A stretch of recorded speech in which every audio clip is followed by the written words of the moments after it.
is the concessionaire for all the production sharing contracts, is the one that gets all our interests in our joint ventures, in the joint ventures we have with the IOCs,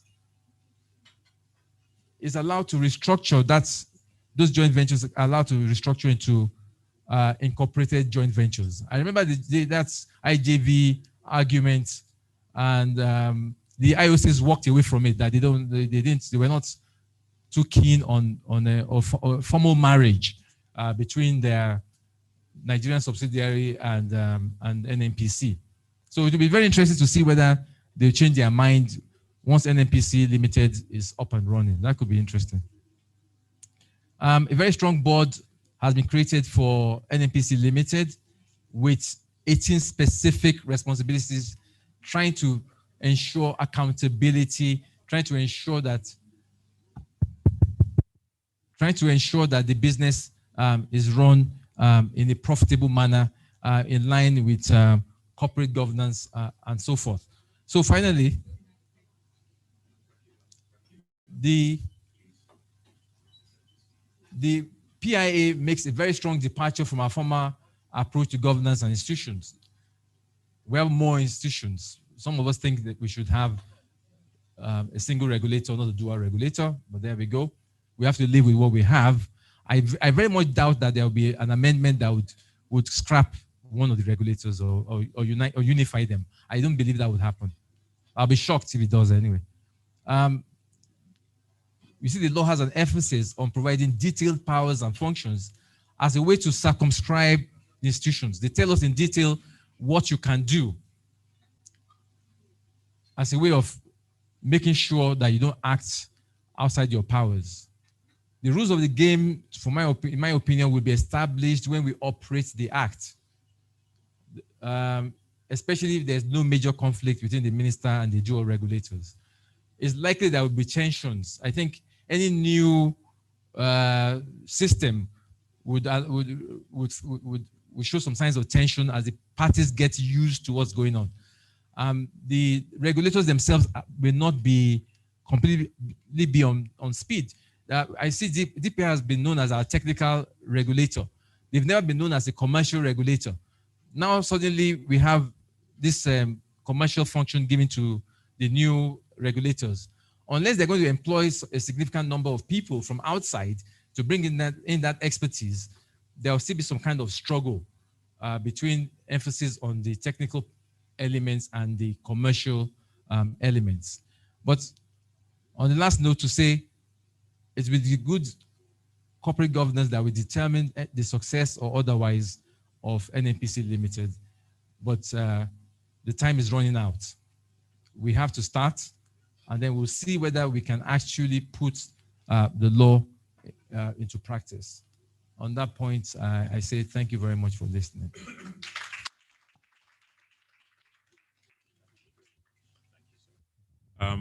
I'd like to thank the professor on two fronts. He was one of the first people here this morning. He was very patient with us and waited well beyond his allotted speaking time. So first of all, thank you for that, Prof. We know your time is valuable. I also want to thank you. Yes, I realize. I also want to thank you for giving us your insights on the act itself. Can we have a round of applause for Prof, please? And a couple of cheers as well. That's good. Thank you again, Prof. So now, just by way of logistics, right? We're going to have Tobena up. He's dialing, well, signing in, dialing in remotely. London, current. Have they told you about Tobena's presentation?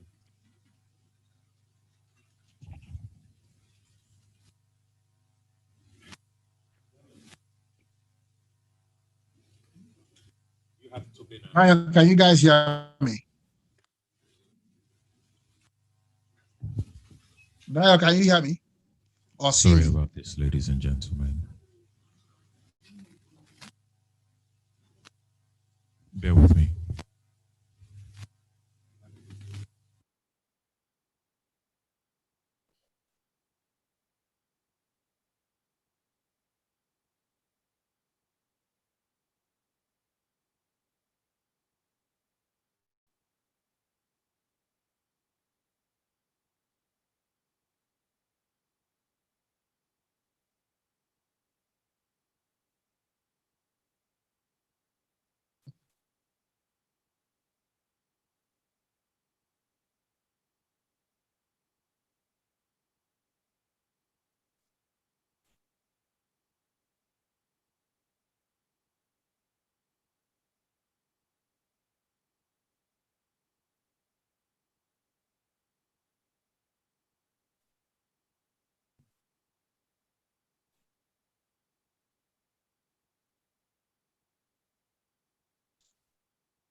Can you hear me?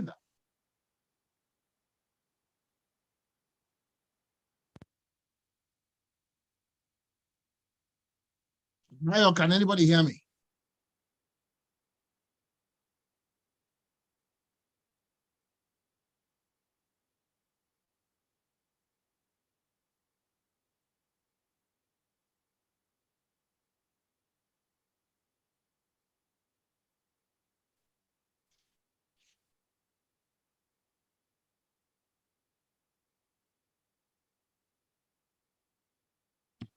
We that are online can hear you. Can you hear me?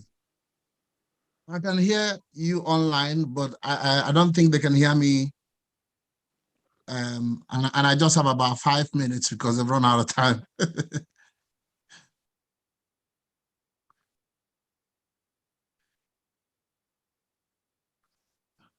I think I should just ask them to move on.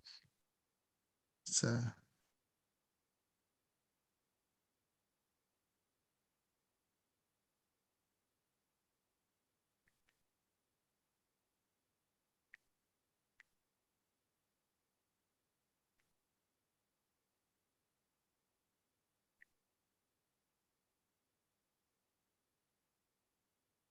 Can you hear me? They still can hear me. Okay, thank you very much. I understand that I can be heard now.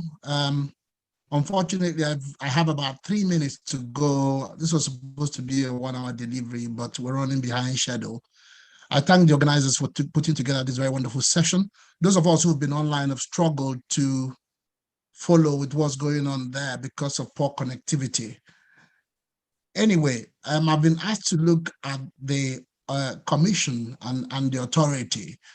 And because of lack of time, I'm just going to quickly make some comments. I think it's quite telling what the last speaker said about the powers of the authority and the commission, especially relating to the power to recommend to the minister those who should be awarded licensing and also the revocation of licenses. And interestingly, this is more important with the commission because the authority has sole powers now to grant various licenses in the midstream and downstream sector of the economy. So very interesting to note that most perhaps significant power that the commission has been given is actually found in the powers of the minister itself and not in the area that deals with the powers that are given to the commission itself. Now, interestingly, the professor raised the question around whether the minister can refuse to act on the recommendation. And to be honest, I think that with the current system we have, every practitioner will tell you that one of the biggest problems that you have with the DPR and in fact the minister is the delays that you have, the lack of transparency, the lack of communication, and the fact that too much power is wielded. Now, I would say that these things are human factors. So as nice as the act is around being very transparent and expressive about the powers of the minister and the commission and the authority, we still have to factor in the human factor, whichever way we look at it.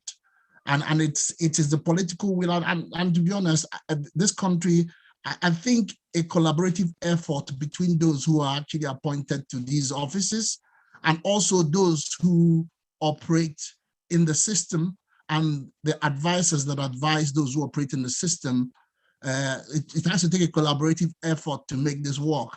And when I say collaborative, I don't mean friendly effort.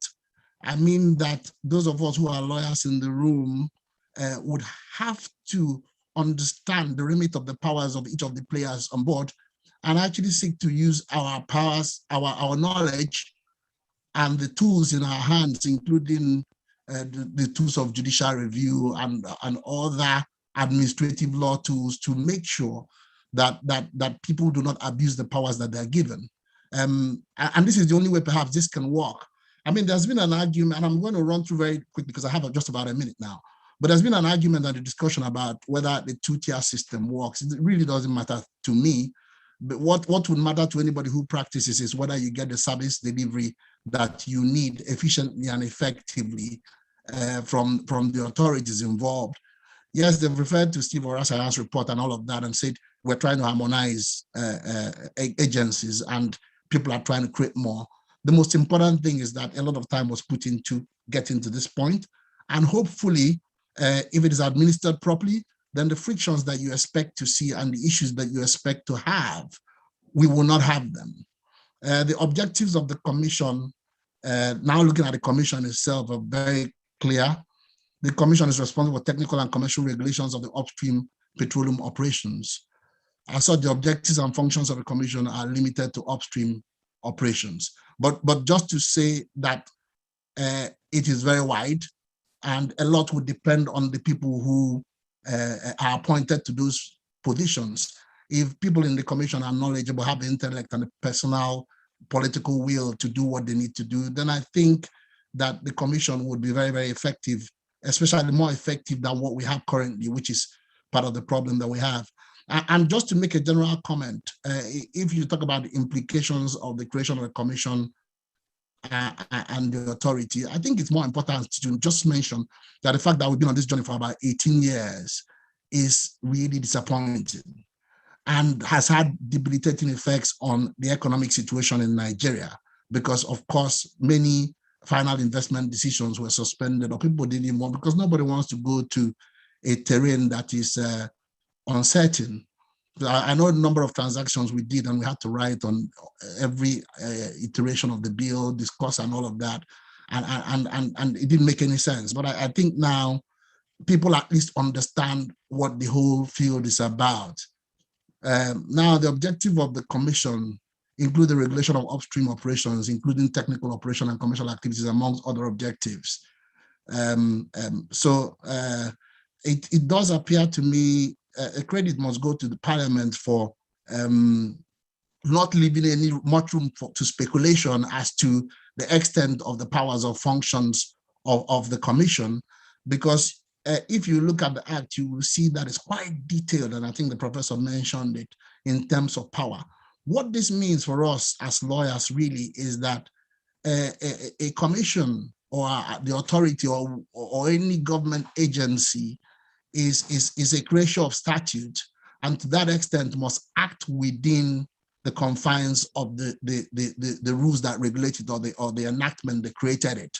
So we have the opportunity to question and query and actually challenge these institutions when they act above their powers.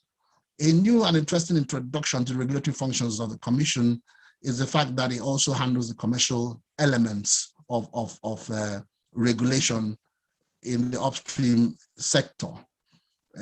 And then also, I mean, anybody who's been following the news would have heard a lot about the frontier basins conversation. And I think that particular aspect of the legislation shows some level of clear-mindedness on the part of government about the level of investment it needs to make during this period of energy transition. And again, hopefully a lot more will be made in terms of gas exploration. But whatever the case may be, if the right emphasis is placed on the right basins for exploitation and not on sentiments, then I think perhaps we could actually increase our production and hopefully be able to make good use of our reserves before nobody needs any form of oil in the world anymore. Then, of course, the powers of the constitution of the commission. There are two levels of powers, and all I would say about the powers, for want of time, is that one now knows that the fear of the commission, as far as the operators in the upstream industry are concerned, is the beginning of wisdom. Then, of course, you want to look at the governing board of the commission, and I think the fact that the president appoints the commissioners is deliberate to give them more power, and then again submits them to the Senate for ratification. So it's a two-step process. We presume we've seen President Obasanjo and Buhari as ministers of petroleum in Nigeria. Hopefully, in keeping with the thinking here, you would have a separation of those functions where somebody who is technically minded and astute is made now to head that ministry, also seeing that it doesn't have the powers that the presidency would normally be interested in, which is the power to grant those concessions and revoke them. And hopefully that will make for a more seamless operation within the industry. The functions of the board are clear. I think anyone who looks at the act will see them. They're very expressive. Interestingly, again, the act creates the role of a secretary to the commission. I think the lawyers have once again managed to find a way, special position for themselves in the act, which is good. Then they are the fund of the commission, which is how the commission raises funds. An interesting area that you might want to pay particular attention to again.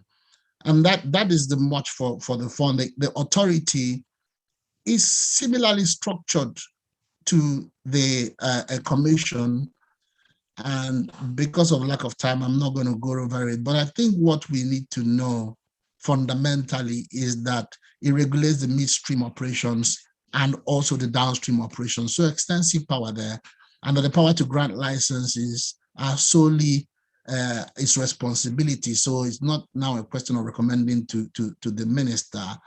I will just conclude very quickly by saying that in my view, the most important implication of the establishment of the Commission and Authority is the fact that the PIA has been enacted. In practical terms, the fact that the enactment of such a significant piece of legislation was hanging over the head of the industry was a sorry development, as it created a level of uncertainty that clearly affected investment decision-making on the part of prospective investors. It has been argued in some quarters that the establishment of two regulators is an unnecessary duplication of the cost of governing the oil and gas sector, and that a lot of panels set up by the federal government to review the public services have recommended downsizing and the merger of existing ministries, departments, and agencies of government. The Petroleum, the PENGASN has also insisted that the provision for two regulatory agencies in the industry as prescribed by the PIA would result to wastage and bureaucracy in the sector. In addition, it has been argued that the two regulator model will retard the ease of doing business because an oil and gas company that has a division in upstream, midstream, and downstream sectors will be forced to report to two regulators and secure services that could have been offered by one regulator. Notwithstanding the criticism, most important thing here is that for the regulatory aspect to meet international best practices, the regulations must be effective and efficient, backed by appropriate institutional framework and related governance arrangements. Thus, the establishment of two regulatory bodies entrenches clear aims and objectives for the bodies, will promote transparency, and imply that upstream sector and midstream downstream sector are independently regulated by two separate government entities. So it is clearly what it is. It is for all of us to join our hands together and make sure that we make this work. Thank you very much for the opportunity to speak to you. I have to very quickly run along now. Thank you.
and they're going to lead you even into the knowledge of politics, and so you can ask him clearly. And I'm sure he had to be reminded or taught, perhaps the hard way. Please do tell the story that he's not omniscient. And you know how it says that you learn obedience by the things that you suffered. All right. So very quickly, I have just 40 minutes. I'm sure I've spent about 5 of those. And so I'm down to 35 minutes. But again, look, you're lawyers, and talking to lawyers is not very easy, particularly Nigerian lawyers. For exactly the reason I just said, everybody's omniscient. So what are you going to tell them? So this is motherhood, okay, and it's basic. You've seen this a million times. It doesn't hurt to see it again. So that's a map of the piece of legislation we're discussing, right? It has 5 chapters, as you have been told. Cap 1 is governance in institutions. Cap 2 is administration. Cap 3 is host communities development. Cap 4 is petroleum industry framework. Cap 5 is miscellaneous provisions. Dealing with a little bit of this, Prof is supposed to be probably dealing with a bit more of the things that are involved. So those are the schedules right there. The rights of preemption, Schedule 1, Schedule 2. Second schedule is the principles of negotiating the incorporated joint venture. And note it says principles. Yeah. And then the third schedule is domestic-based price and pricing framework.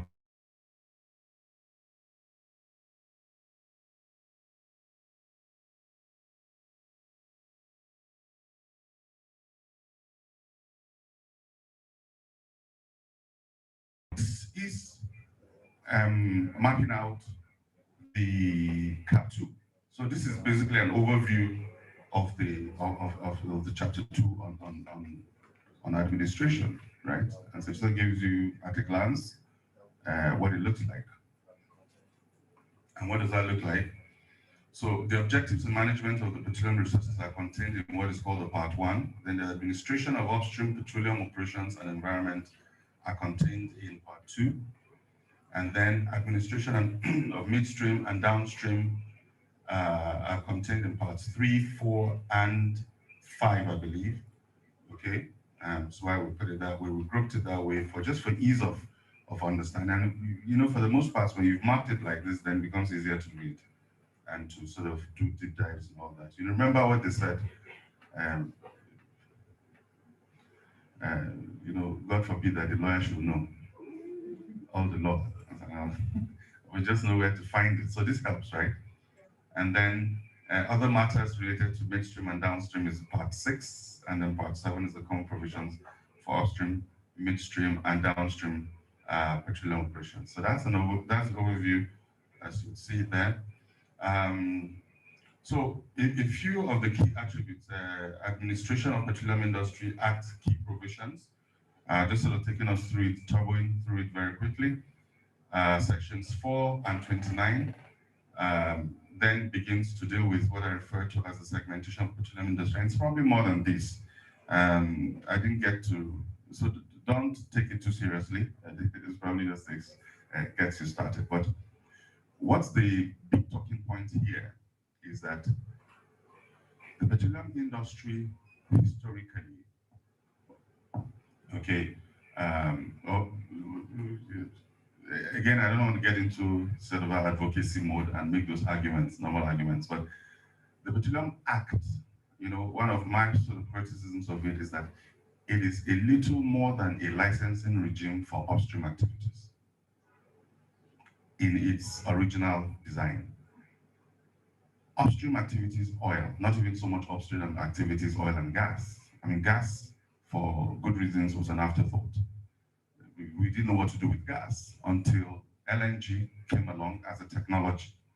We didn't know what to do with gas. And by the way, how many of us know what the LNG technology is? Oh, that big LNG. How many of us know this, the stupid science, you know, for LNG? How many of us know, you know, they're looking like we see an idiot's guide to it? Because you're a lawyer and you are industry lawyers now, right? So let's take you a bit into the industry. What is the LNG technology? Who can describe it to us in a sentence or two? Okay. All right. So the LNG technology essentially is a process of maybe shrinking the volume of gas through liquefaction, actually through refrigeration, a process of refrigeration, and it shrinks the volume of gas to what sort of quantity? Of 600 of the atmospheric size. Okay, that's different from CNG. So with CNG, you compress it.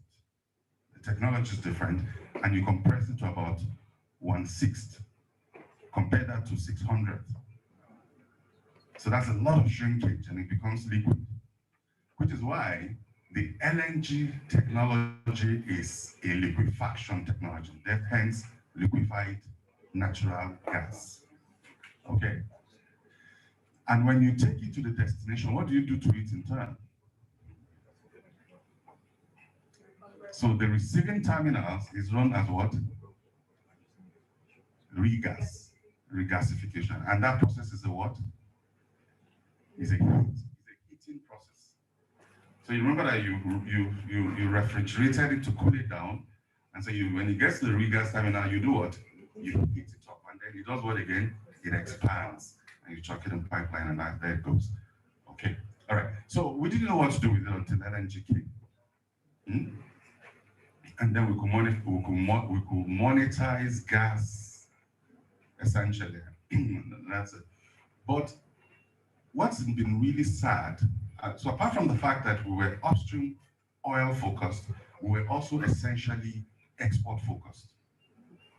Does that make sense? Yeah.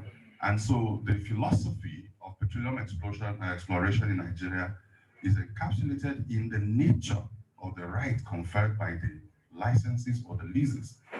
And who knows what that right is? You know it, but you just don't realize it. That's what I'm asking. Okay? Thank you. A specific set of words. Okay. If I tell you, I probably will have to have a piece of your chicken. This is so straightforward. I don't know why I have to share. It is to win, work, and carry away. Okay, they probably whispered it. I didn't hear it. It's to win, work, and carry away. And to carry where? Away. But nobody ever grew wealth based on the resource economy. It is the extent to which you add value that you grow wealth. And that's been the tragedy of the petroleum industry. In over 50 to 60 years, it was just a rent-based activity that delivered forex to a few pockets. The entire upstream petroleum industry, in my assessment, does not employ up to 20,000 people. It's the least contributor. You're going to get a lot more activities, wealth, employment, midstream, refining, processing, those kinds of activities. Okay, so that's what's been missing. So we've been very export focused, upstream oil, and the law did not provide a framework for that to happen. But the Petroleum Industry Act conceptually, directionally does that. It allows us now to essentially to be able to segment the industry. You know, before now, you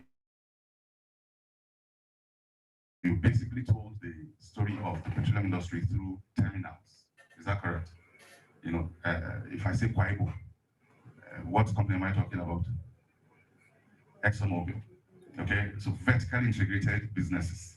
You know, you export at Kwaibo, you export at Escravos, for CNL, you exported at Fokedos, or Boni, you exported at Brass.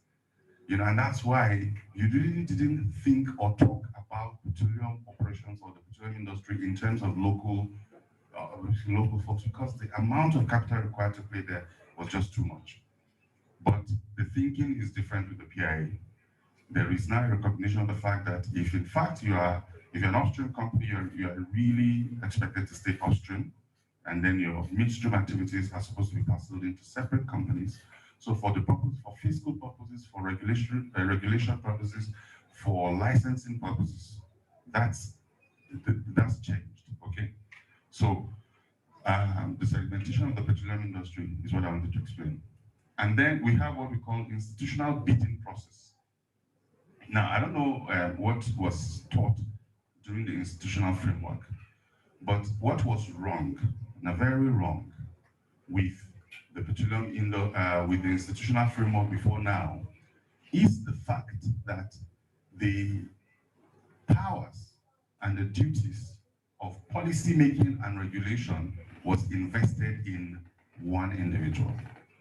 And that is the superman or superwoman called minister. And if I was to sing a song for this person, it would go something like, all power belongs to Mr. Minister, or somebody like that. And if you doubt me, then in recent times, we have had at least 3 presidents name themselves Minister of Petroleum. And to tell you how powerful this minister is.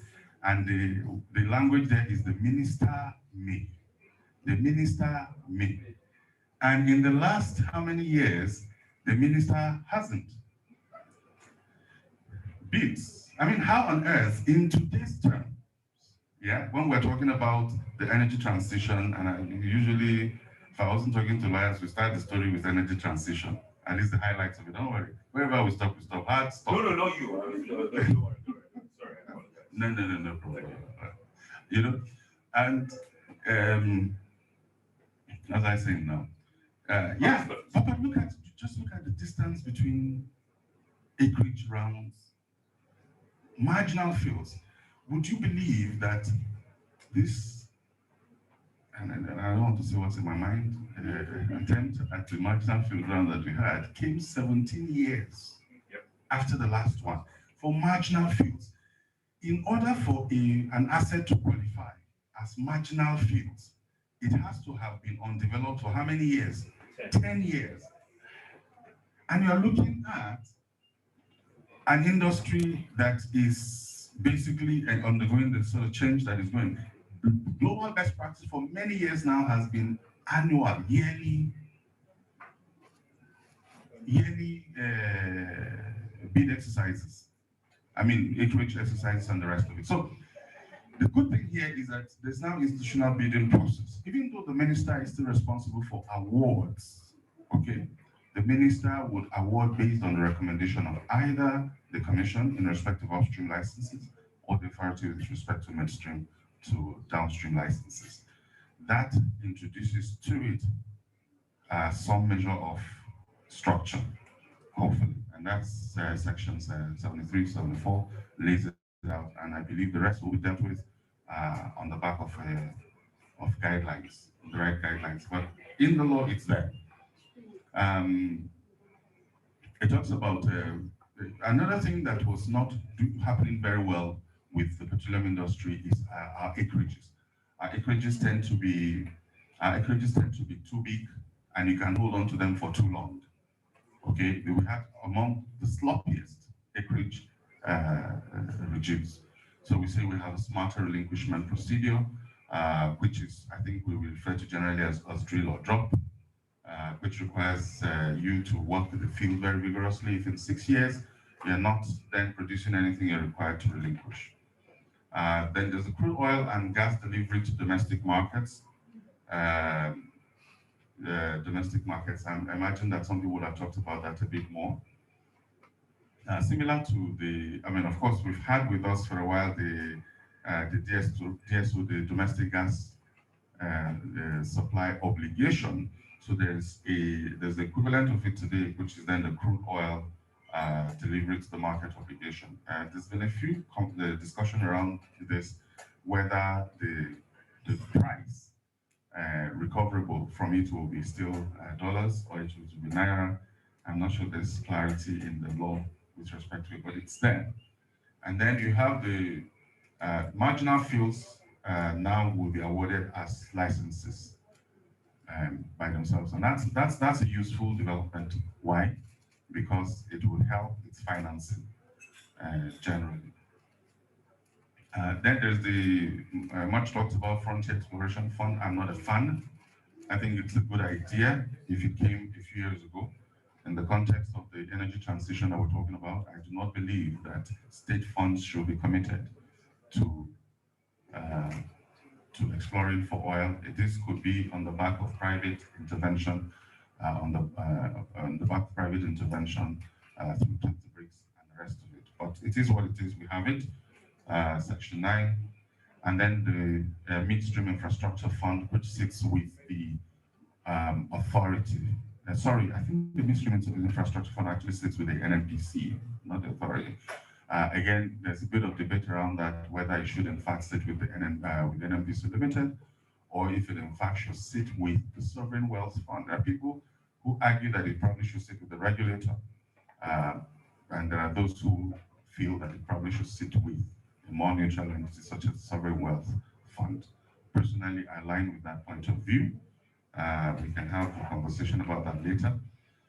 And then the remediation and decommissioning funds are welcome developments, okay? The remediation fund essentially gives teeth to the obligation that every operator always has the obligation, even under the Petroleum Act, to remediate irrespective of what the cost of the spill is, okay? There is a responsibility for the environment, okay, that always existed. It is only when it comes to what do you call it now, compensation, that you have to determine fault.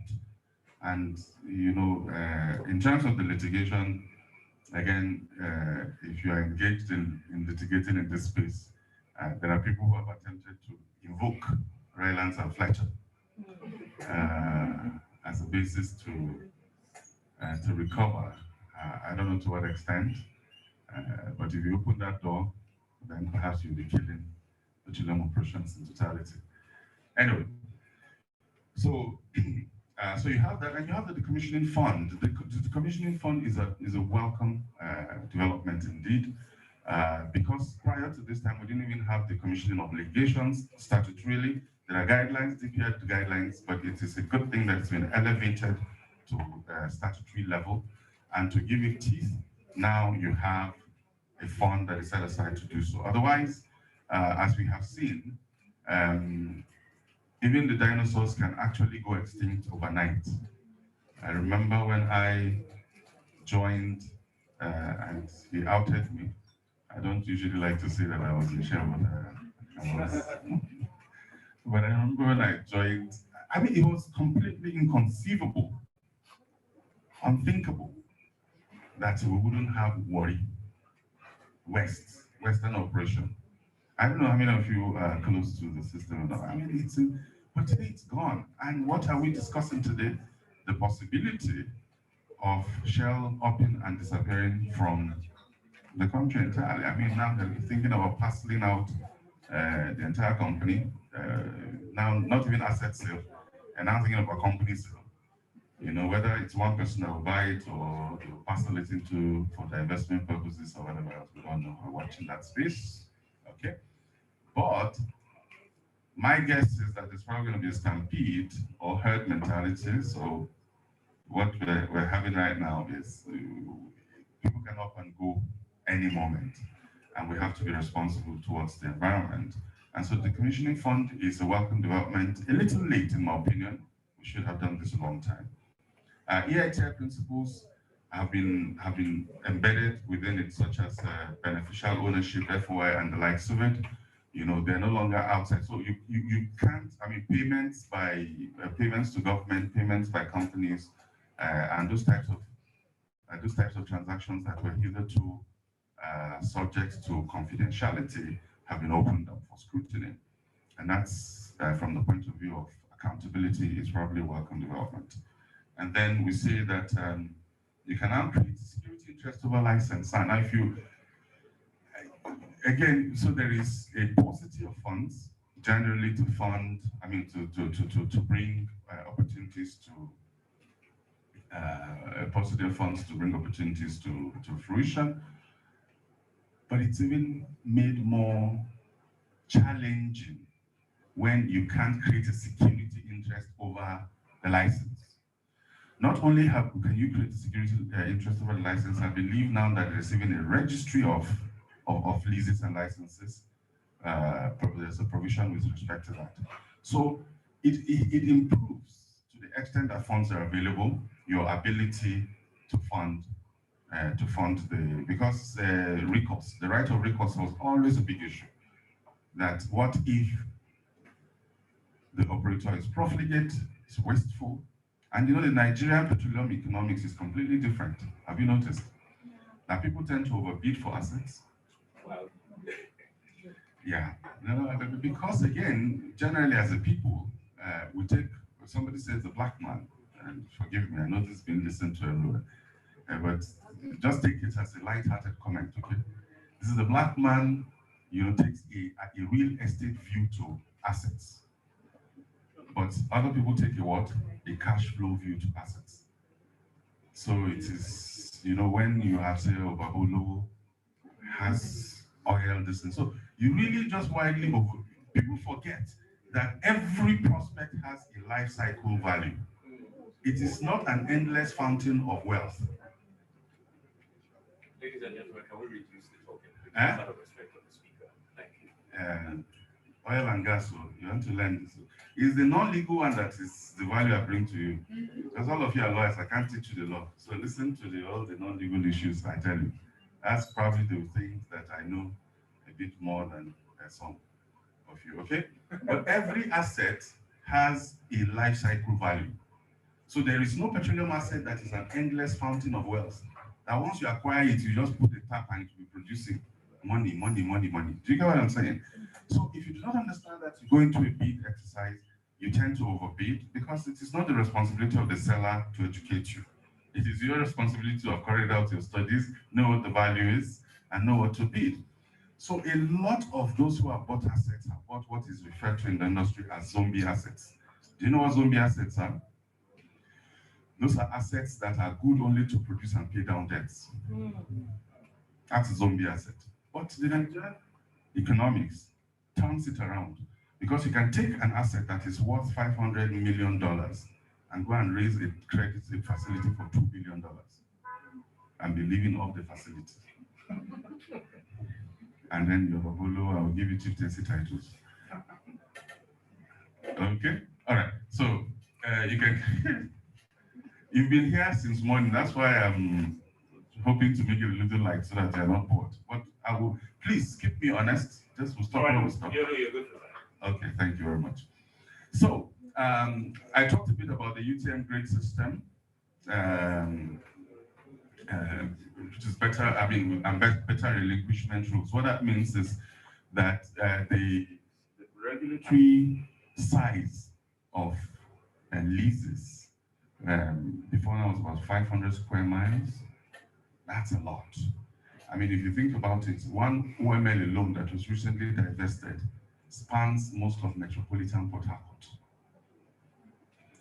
And that's why people could just literally, and that's, you have a lot of inefficiency in the Nigerian petroleum industry, because you can literally sit in the middle of it, or the most prolific parts, and you're drilling, and a lot of the, what you call marginal and fringe prospects, you're not tying them in because you're going for the best value.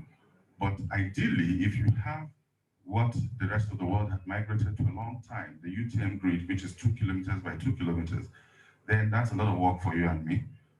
This as many of you are, because then you do unitizations, unit and unit development and whatever else. You have a more vibrant petroleum industry. Suddenly people will quarrel a bit more. And then you get and say, oh, quarrels. Yeah? All right. So the conversion contract is, for me, also a very smart provision, because if you did it otherwise, then it would have screamed expropriation.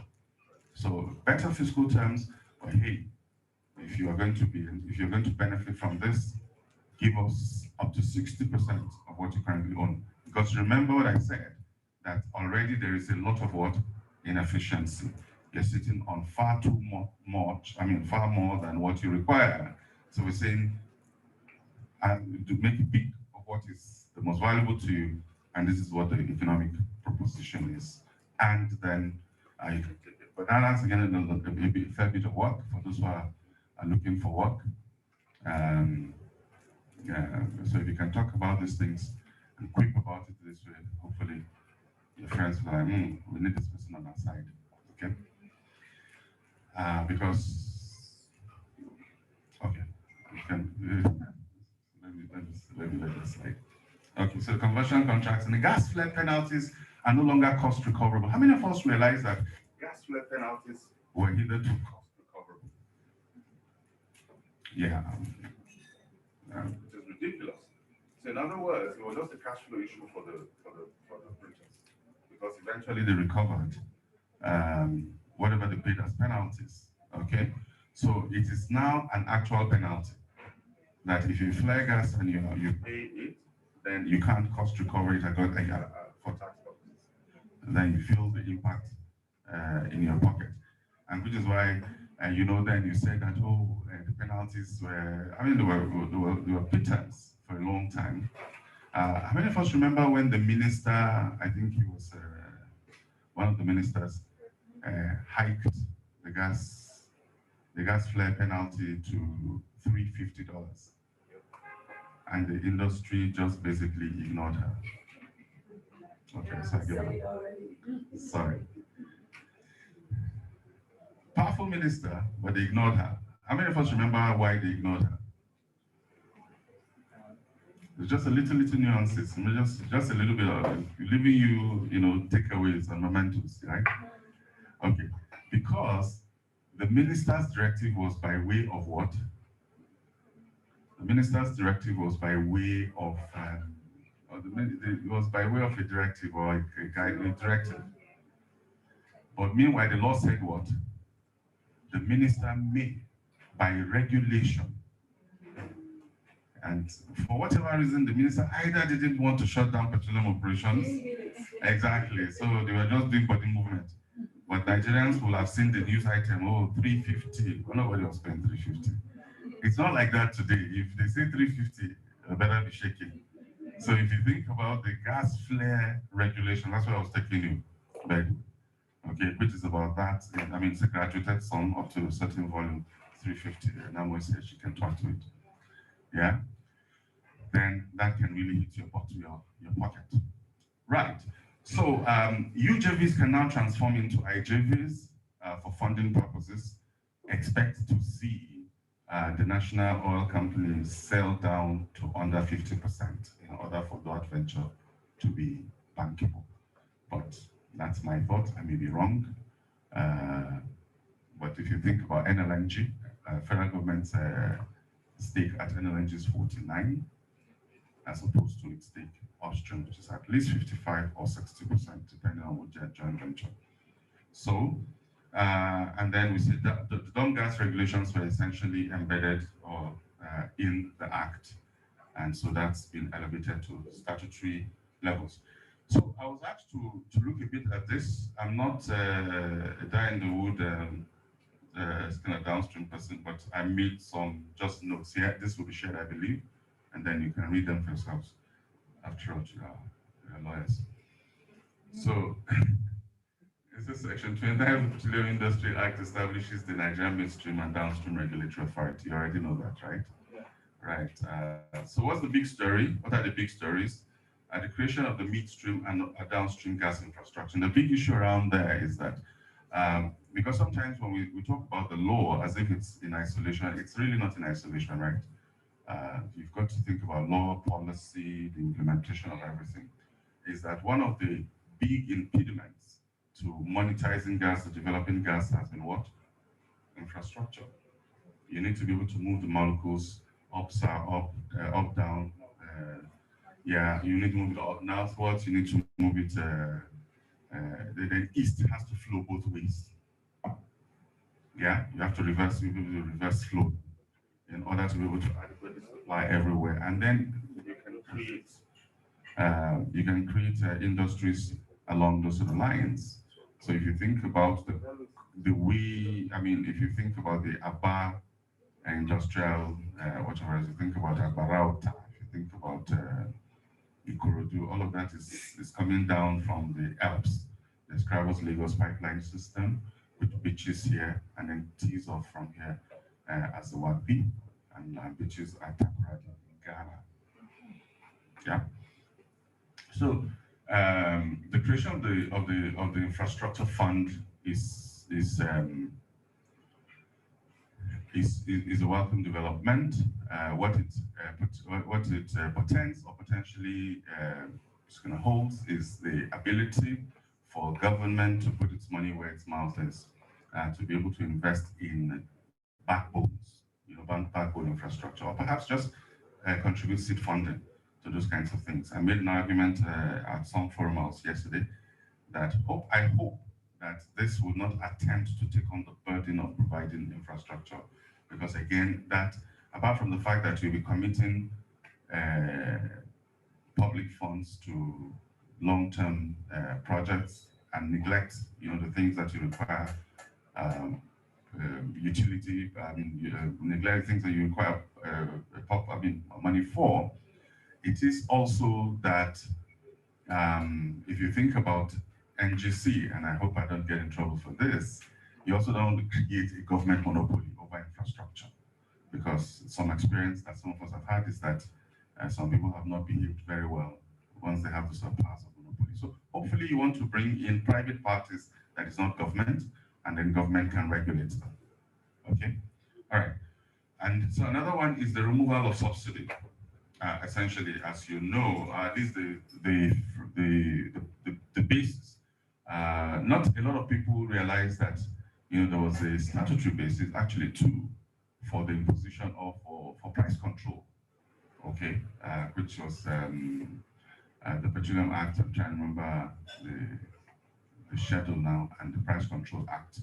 Both allowed Mr. President to be able to set price, but there is now a basis to remove this. But again, I make the argument that the political end of it cannot be fixed by law. That even if you have removed it, as long as you have not built the capacity to supply the market at the right sort of price, then you will always have a crisis on your hands that you have to manage. All right, so scope of the administration of midstream and downstream petroleum operations, license and licensing regulations, non-discriminatory provisions, tariffs and tariff methodology, compensation for acquisition of land used for midstream and downstream operations, all are there. Some of the key highlights including the implementation of domestic crude oil supply obligation and domestic gas obligation, and then the tariff system. For petroleum liquids operations, the scope of that includes export and importation of crude oil and petroleum products, crude oil refinery, and all the things that are listed here. I don't think I should waste your time. And the scope of downstream will be operation of facilities, operation of depots, distribution, marketing, and trading. And some of the key highlights are listed here. Licensing, right of way reserved for the authority, establishment and management of wholesale markets, and all of that have been listed there. But the biggest story for me is that for the first time, we are making a very conscious effort to enable the midstream. Okay, to enable the midstream, both in terms of regulation, fiscal provisions, permits, licenses, and the likes of it. Thank you very much. I will let you go. No.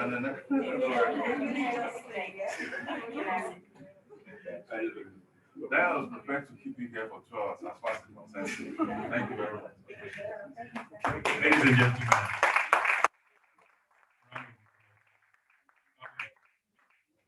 We've finished slightly ahead. Do we have any questions for Israel at this point? Sometimes I feel, and you saw Soji did it as well, we have Professor Omorige coming on in about 5 minutes. But I will tell you this, it's not often you can get the level of expertise Israel has. So I'm going to put him on the spot. And if anyone has any questions, just or no just, I'm throwing him under the bus. Does anybody have any questions at this time for him that may be related to either his presentation or his general experience? Raise of hands if there are. And Going once, going twice. Lady in the front. There's so much concentration on the power of the minister. It's not different from what we had in the past. Only in this new act, he has the two commissions, that report to him, but he still has to get recommendation from them. It's not different from the one obtained in the other one. And why there's so much power? Isn't it possible for the minister to be supported, like Peter said, that most times the minister comes, runs his own vision, then he goes, and everything he has done goes with him. Why don't we have that office, maybe headed by the minister, but has some maybe structural, maybe statutory persons in place, such that whether A is minister or B is minister, they are there to continue with government policy. Thank you. So, thank you very much. So you're right that and the debate is quite fun. I think it's a missed opportunity that we didn't create a back office for the minister. Indeed, I was part of an effort, which in fact Britain himself put together, because a bit of the story is in 2009, I was the PIB counsel for Shell. That was my day job. I woke up every day, I was doing PIB. It's like with a direct report. And I've continued to be involved with the subject one way or the other. Part of it was some thankless work we did in Bitter's office. I hope he's on the call.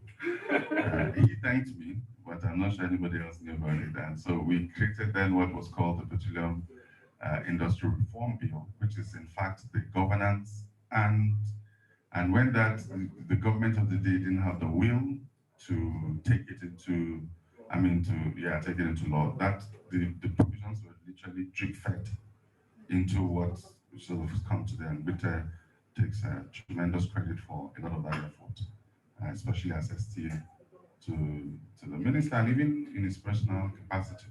Yeah. But to your question, so that was a missed opportunity as far as I'm concerned, that we could have built, and somebody said, well, the bureaucracy that supports the minister is not adequate. The de facto support the minister has is actually an NPC. So if you then take NPC in the direction it's going, I wonder, so it's minister in, minister out, and it depends on the team they create. So you don't have perpetual succession. What you would have liked is an office that supports the minister for the purpose of policy formulation. But that is with respect to policy. With respect to regulation, so you have to have the difference that the Petroleum Act vested the powers of the duties of policy formulation and what do you call it now? And regulation in the minister. That's not the case here. The case here is that the minister leads policy and supervises the industry. But does no, it's different. See, the DPR the DPR was something of an amorphous creation. The DPR didn't have any statutory basis for its existence. Yeah, exactly. So it was a mere delegate of the minister's powers. That was how he derived it. But the commission and the authorities, respectively, have invested within them regulatory powers. They are set up by statute. They have their own powers.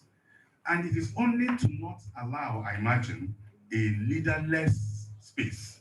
Because if you come anywhere and there are 2 heads or 3 heads, that's a monster already you're looking at. The minister, so that's it. But it's in practice we're going to see it for the most part. But there is a difference, a very big one. Thank you, Israel. Okay, we have a few questions. I will take all of them. And then, Professor Morrigan, I know you are online. Please bear with us. We are going to join you in about 5 minutes. Let's just take 3 questions. Who are the 3? Okay, so could you ask a question, pass it on to him and her, and then we'll take it from there. Thank you very much. Please make it brief. Just Okay, I'll make it brief. Yeah. I want to get your view on the extent to which this PIA has affected the discretion powers of the minister. And I ask it because the judgment of the Court of Appeal from last month that held that, even where the Petroleum Act provided that certain requirements have been met, an operator is entitled to a renewal from ONL. But the Court of Appeal held that even where those requirements have been met, the minister has the discretion to exercise whether to grant a renewal or not. So, between the regulatory agencies, the NU, so I didn't get the acronyms very well, and the minister, do you see something similar happening under the PIA? Okay. Good question. Very good and very topical as well. Yes. Maybe slightly controversial. I'll tell you a secret about that. Okay. Don't give away billable work in the answer. Okay, just two questions. The first, I want to know whether the PIA expressly repeals the Petroleum Act. That is one. Two, but I won't say that clearly. And secondly, the Upstream Gas Infrastructure Fund, is it going to any way interface with the role of NNPC Limited? Okay, pass it on to the lady at the back. Thank you. You did mention that gas infrastructure is a big ticket for gas projects. I don't know that I understand the whole. Sorry, I didn't get that. You mentioned that one of the issues that have affected gas projects is the infrastructure space in Nigeria. I don't understand what you then mean by the government should invest in backbone infrastructure. If you just clarify what backbone infrastructure is, as opposed to maybe general infrastructure that private players can come in. And then if you could explain as well the open access regime, how that works with maybe NGC and private players are also not coming. Wow, that's okay. No problem. We'll see if we can. I'm just conscious of the lady here. There's prof. Yeah, prof, and we don't keep prof.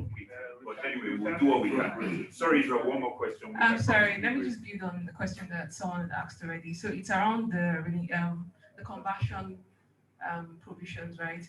So I think there's this section 303 that says that the act will not apply to licenses and leases that do not convert, right, under section 95 or 96 or something. So I think the question I was going to ask there is, what does that section basically mean?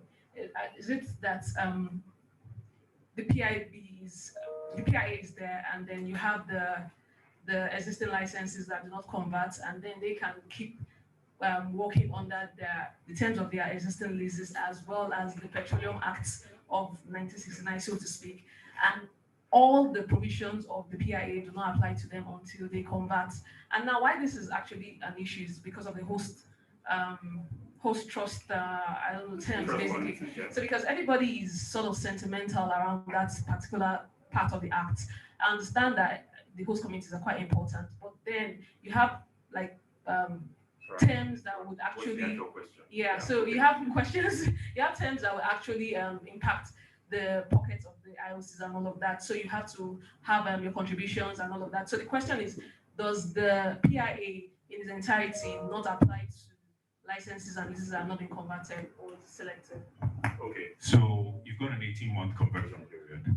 You either choose to, sorry, I'm jumping in, but you either choose to convert, or at the end of that period, you will convert. The PIA applies, it has some savings provisions. So your current license or leases will continue till that break point, and then you will be forced to. What they do is there's an incentive for you to convert before that. And I'll hand it over to somebody who knows more than me. Sorry, 1 second. I'm prof. Please hold on, we're coming, but this is getting spicy in the afternoon, so we want to keep the attention. My apologies again, Prof. I'll do my best to be out of here very quickly. So somebody asked about the repeal, whether the Petroleum Act. I was just going through the repeals again. I don't see it. Yeah, but again, just off the top of my head, I'm thinking you need to save until you have dealt with issues around. Yes, it has and it does actually. Yeah, it does, but there are saving provisions. That's the short answer to your question. To the question right there, yeah. And so there was a question around, and there was a very good question about the scope or the discretionary powers of the minister, particularly with respect to the grant of renewals. I don't know if this would be disrespectful of the judiciary or any judge for that matter. Honestly, from the point of view of an operator, I thought that judgment was a disaster for investment.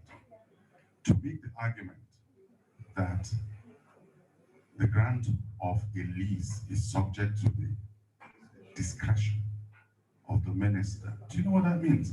Let me tell you a little bit of backstory to that, and which is what I was going to say. Is I probably wouldn't be overstating it to say that the basis for that challenge was actually written by myself. And it was first written in the context of the reserves reclassification debacle. And that was the time when Shell was, the whole reserves, whatever, and for overbooking Nigerian and Brazilian reserves. And one of the grounds was that they booked it beyond the license time. Of course, they didn't do a few other things, SEC rules that they didn't observe, like FDP, DPR approved FDP and the likes of it. Anyway, so they came to us and we looked at it, and the argument we made essentially was that the basis for the grant of renewal was not arbitrary, that the terms were certain, and that once you fulfill the terms, the minister had the obligation to grant the renewal. That was the argument we made based on the law, and if you hook me up, I can show you. And that decision was taken and then given to late FRA, Richard Williams, Chief Williams, who looked at it, agreed with it, validated it with more authorities. So they took that to an international jurist who also validated it. And so on that grounds, you could book Nigerian reserves beyond license period. But do you know how many reserves, what volume of reserves you have to debook on the basis of this? The commercial implication, we make these kinds of decisions, sometimes I don't understand why, how. And what just that has done to assets coming out of Nigeria, it was a very reckless decision. My prayer is that some people challenge it and then we have a better hearing. And I'm saying this because we're a room full of lawyers. A better decision somewhere else. Otherwise, it has made Nigerian assets a lot more unattractive. The book value, how much book value have eroded. And how does that even do for an environment? For stability, so we solved one level of uncertainty, and of course, just created another one. So it's very disheartening. I try not to comment about these things in public. You hardly would hear me, except for when I'm invited and asked a question. So that's probably my response to you, and I hope nobody carries me out of here. Of the backbone. The backbone essentially we'll be talking about, because again, if you're talking about particularly any kind of infrastructure, particularly gas infrastructure, if you take what else is a backbone infrastructure, okay? Now, if you take companies like Falcon and some of the LDCs, local distribution companies, those ones are doing what they call the last mile. So they team up from the backbone to distribute, to those kinds of things. But the heavy lifting is with backbone. So you have the ELS doubling, the OBOB flowing either way. Those are backbone infrastructure. The AKK. Those are backbone infrastructure. And you probably need to do a bit more veins and arteries of that to create a network. Exactly. But of course, the last miles will then be done by other smaller operators. All right, we'll leave it here. Right? Yeah. And I think Gita had also touched on that point as well when he said the PIA encourages pipeline infrastructure investment. That's what he's talking about, last mile and backbone. Ladies and gentlemen, we have an author and a scholar. Most of you should know Professor Morigwe. She doesn't need any introduction. She's joining us online and has been very patient waiting for us. Going to my earlier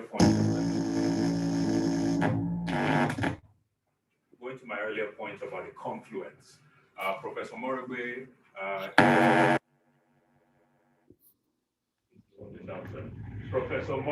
has been an academic and an author. She was also a legal advisor, company secretary of NMPC.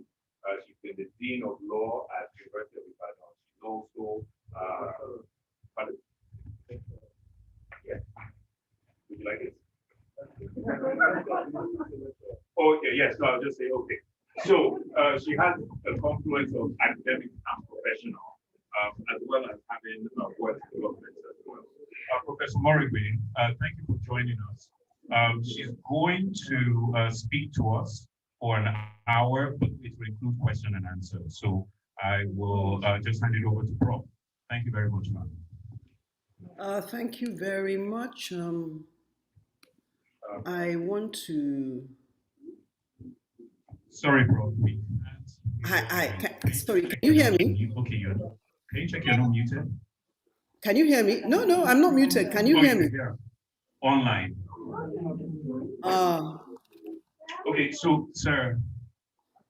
Sorry, Prof. It's from outside. No problem.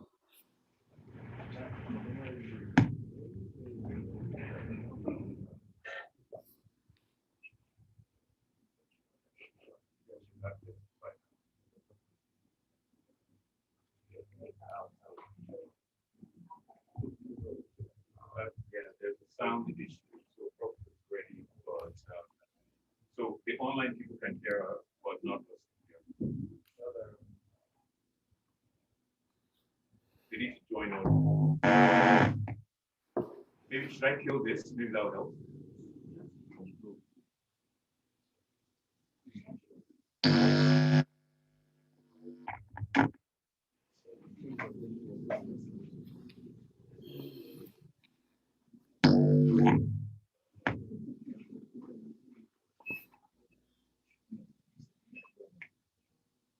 Mm-hmm.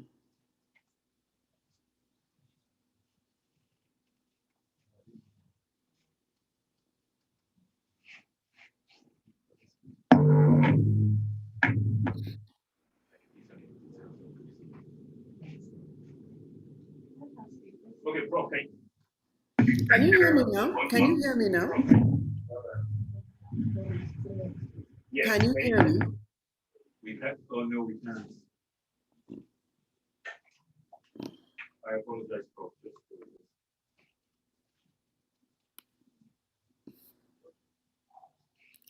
You do this all the time, right? This is not. Right. Yeah, this needs to be sorted. Right.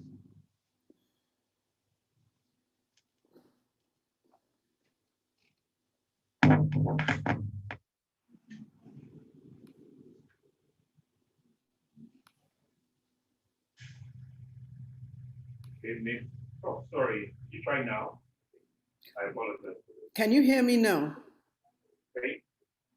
Can you hear me? Now. Oh, still no one. No, she's not muted because of the people. I'm definitely not muted. It's just us.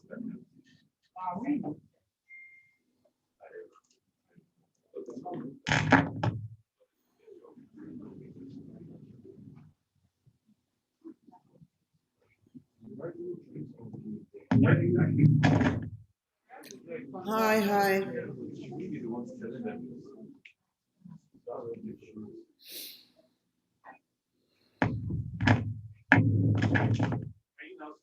Sorry, I apologize. Can you try again? Hello. Hello. Okay.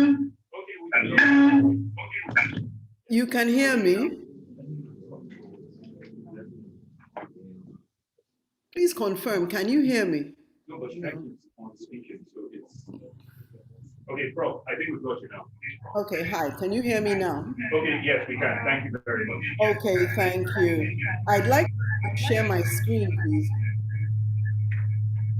Share screen is disabled. Can I share?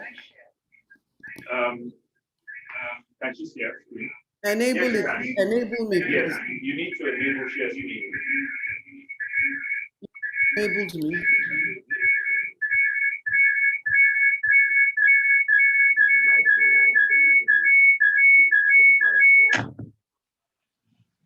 No, this mic is open. Turn it on. So. Can you hear me now? We can hear you, Prof. Okay, great. The problem is that you haven't enabled the screen sharing. Okay.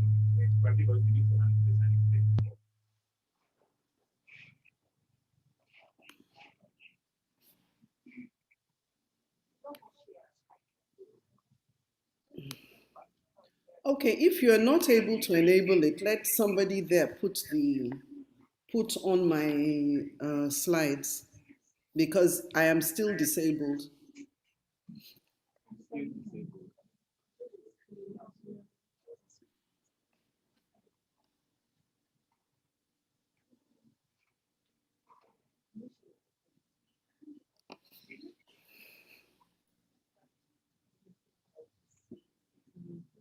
Okay. Apparently you still don't allow it. Lawyers in Oil and Gas Network, you have subscribed to the cheapest Zoom, and I think that's why I can't share. Well, this is fine. I'm really delighted to be here, and I'm happy to be part of the network. Can you please hear me? If you can, Rakiba, who is there, can you wave if you're hearing me?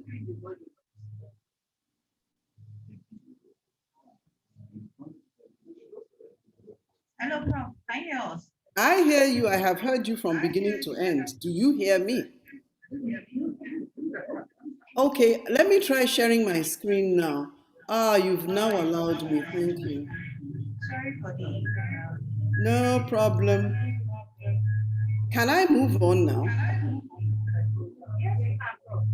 Okay, and I can be heard. Okay. Yes, you can. Oh, okay. Thank you so much. So, as usual, it's a delight to be at the program for the Lawyers in Energy Network, which we're all part of. And I congratulate you all for the ability to bring together such a diverse group that's united by its work in the industry. And this is a topic that I think we have all been given in the group. I wasn't too sure. But I've been asked to talk about the administrative regime under the Act and its effect on businesses. I first of all say that I am delighted that we have been able to move forward with the Petroleum Industry Bill, which is now the Petroleum Industry Act. And I'm very, very happy about that. Now, the rationale for reform has been the fact that for a long time, as a matter of fact, reform started in 2020. I intentionally am not focusing on this because we need to move forward. But it was very, very clear that there was a need for reform, even as far back as the end of the last century. And so the reform started in the year 2000.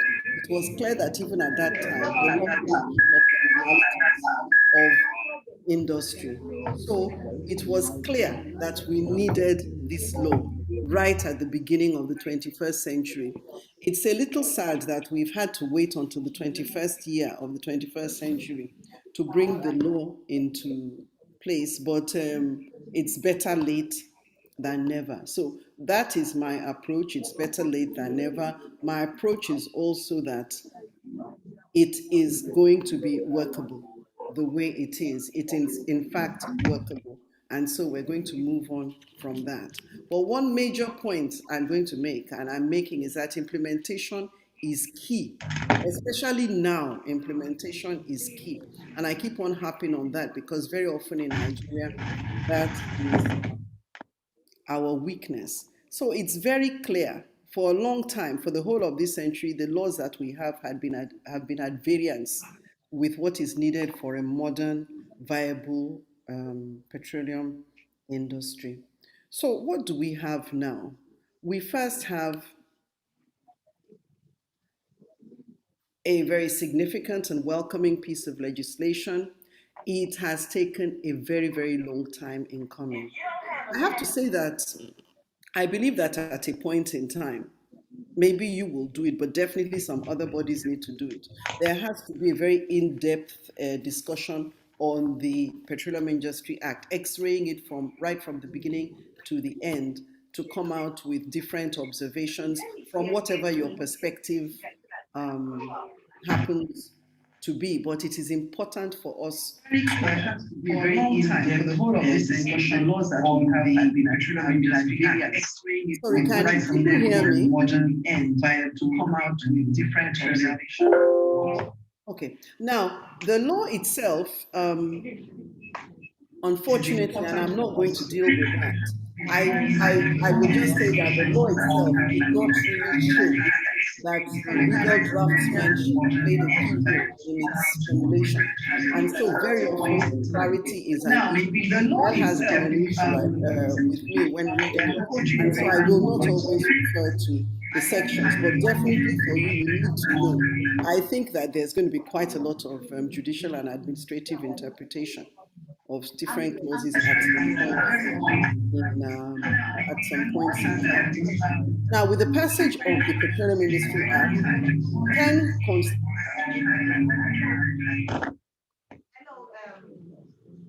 sorry, I'm going to send, can you hear me? Can you hear me? Yes. I'm going to send the online link to you. So just go to Zoom and listen to what you say. You're gonna have the, because we're all in the same room. No, you are not, your mic will not be, they're not talking, they are participants online. And so, yes, now, they are participants online, so instead of like this, you just follow us there. All right. Thank you.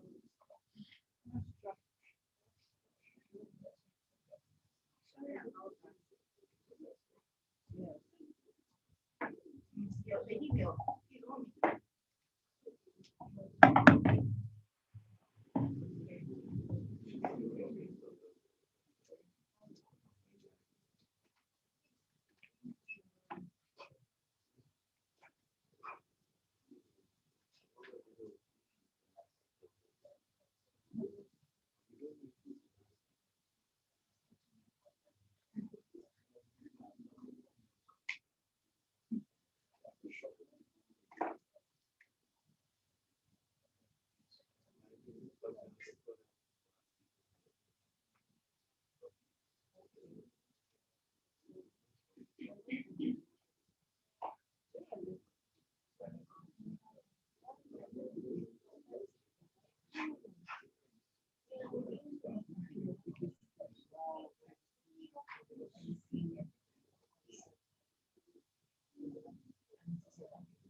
Recording in progress.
So I've sent it to your mail, please check. Have you seen it?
Yes, are you serious? Are you serious?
Have you seen her? Have you seen her?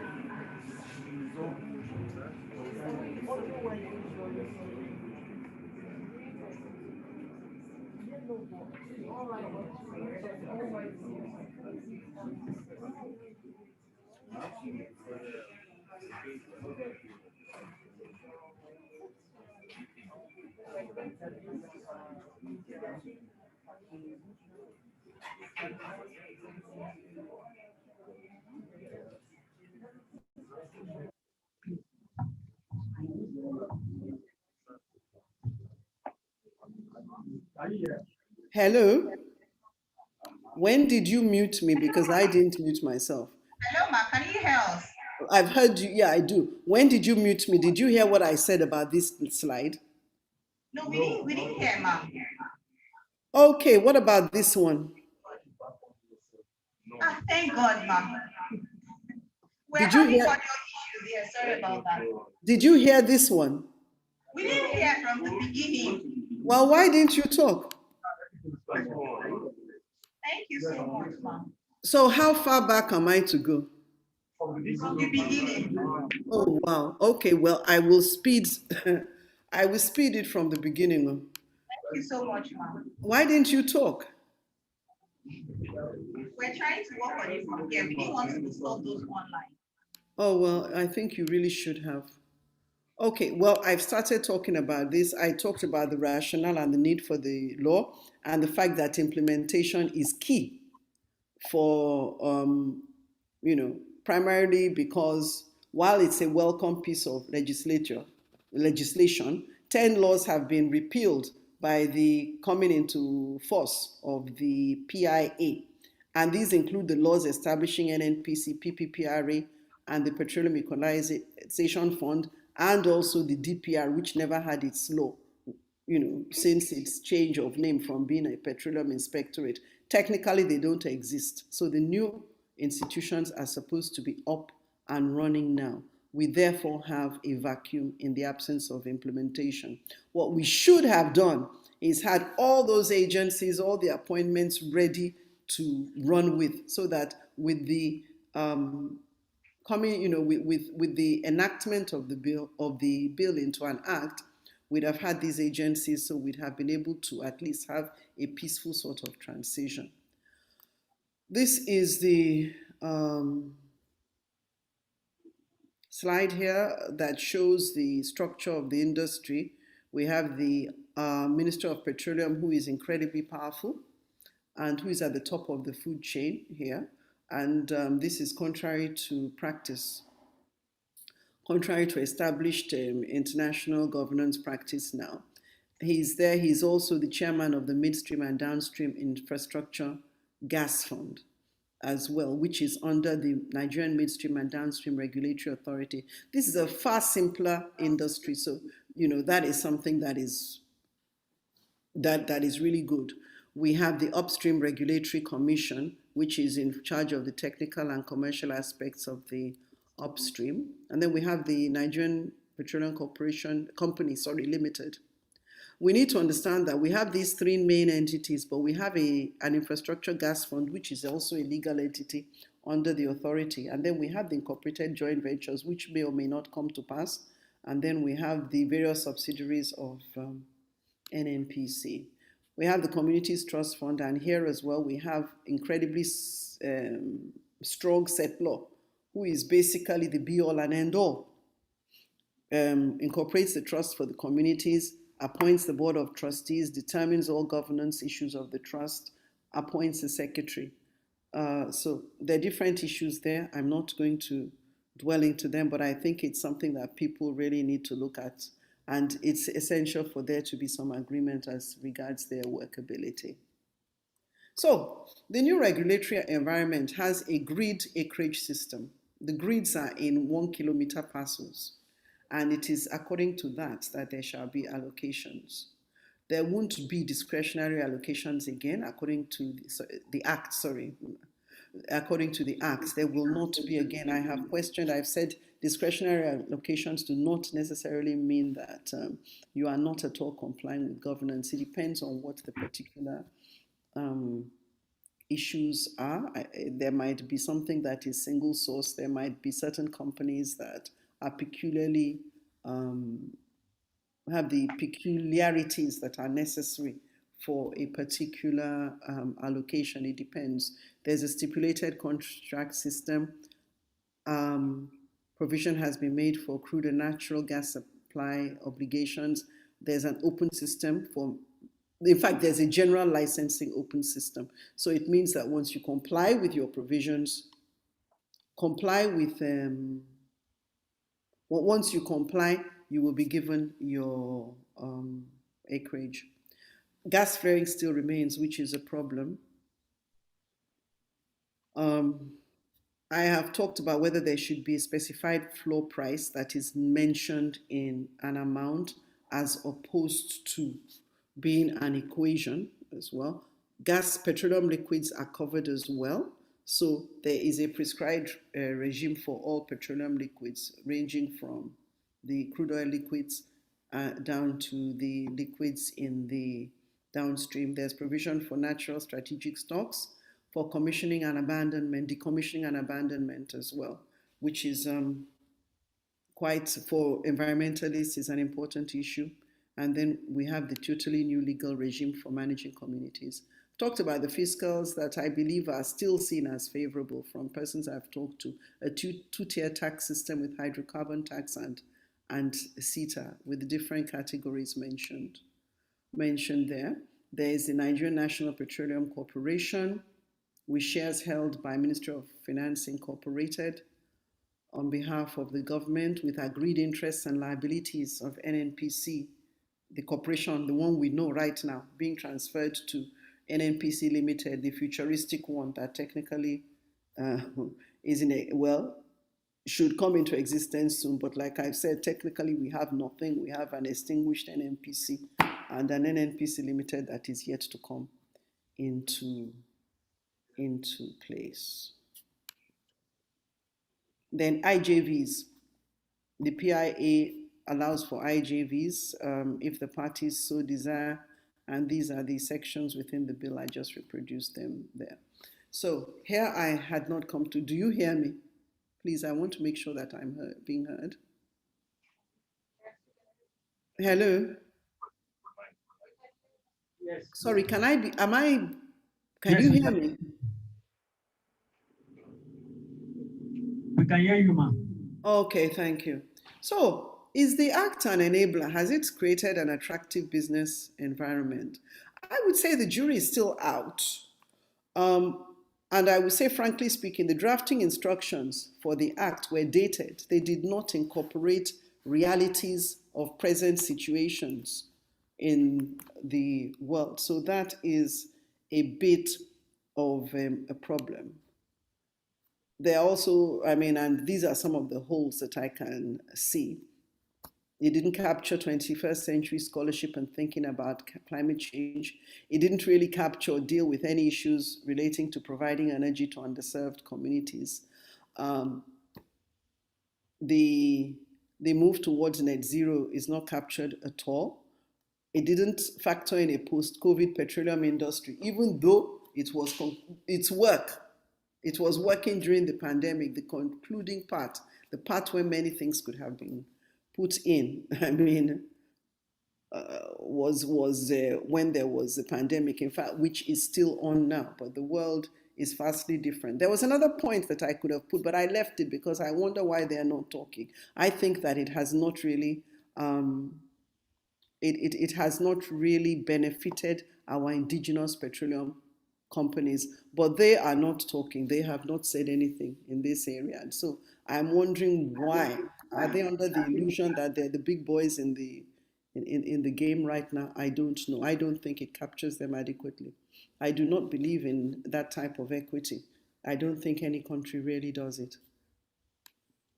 So what is my perspective? This is my, one has to think in terms of perspectives. One has to think in terms of the alternative viewpoints, because there are always alternative viewpoints. So in the same way as the picture that I show you here, you can look at it and you can see two different things. You can see two men with turbans clapping hands together. You can see two bears with their snouts holding each other. You can just see a blob of black and red ink. It depends. What do you see? We have to be able to look at it and see what we can get out of it. Now, what are the facts? We really do have climate change. Petroleum can't be king forever. So what do we need to do? We need to use our resources to build ourselves up. As it has been said and noted, coal didn't end because there was no coal. The age of coal didn't end because there was no coal. The end of oil isn't coming because we have no oil as well. We have sustainable development issues, and Nigeria has that acutely, with half of Nigeria being poor. The industry can help change this narrative, even if we aren't poor. Many of them literally live next door, and in Lagos, I think that comes out clearly. You walk out of your house in any part of Lagos, and immediately you have shacks and shanties around. And Victoria Island is a notable example of that. So, facts to aid strategic thinking. Sorry. Okay. Yeah. Generally speaking, many poor people is bad for security. Before I talk about the positive aspects, I just have to be practical as regards that. It's bad for security. We all need energy. Does the PIB facilitate this? If you look and look and look, not directly, but yes, it does, because it's giving us a midstream and a downstream that have got discernible and workable legal frameworks that can be utilized by thinking entrepreneurs to do something positive and profitable. So the truth is, we have long ceased to be a beautiful bride. There are all sorts of producers springing up in Africa and over the world, and the green movement was in reality, and I give examples such as Saudi Arabia and Dubai. They have much, much, much more oil than we have. Their reserves are humongous, but yet they're working in renewables, they're diversifying. Saudi Arabia is in fact, all those places, they all have great domestic industries. And well, so, and then if you read my slides after, you'll see that it's strategic thinking, because what is happening with the Saudis is strategic thinking, deciding that while they can, they will sell their oil, use it for international trade, and utilize the other hydrocarbons with domestically. So what is really happening in the world? There's a rise of electric vehicles, there's a rise in renewable energy and all that, but what is going to happen at the end of the day? I have to say that today's thinking doesn't mean that tomorrow will be a particular way, because there's a lot of innovation, there are a lot of discoveries right now. So this is really the time to think in this way. And as lawyers, you need to be advising your clients, or at least be on the same page of your clients in this area. So at the very least, the sight of the world standing still because of a pandemic should teach us that we need to think outside the box. And these are some iconic images of highways totally vacant, not a car in sight. Trafalgar Square, really, really quiet. Look at it.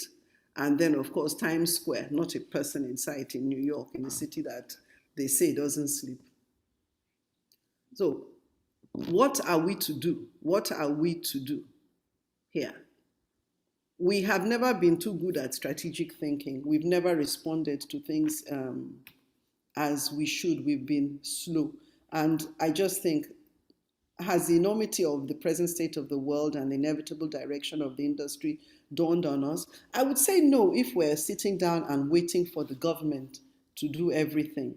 The PIB hasn't dealt with these issues, but it's given us a framework to develop our country using our petroleum resources, and therein lies its strength.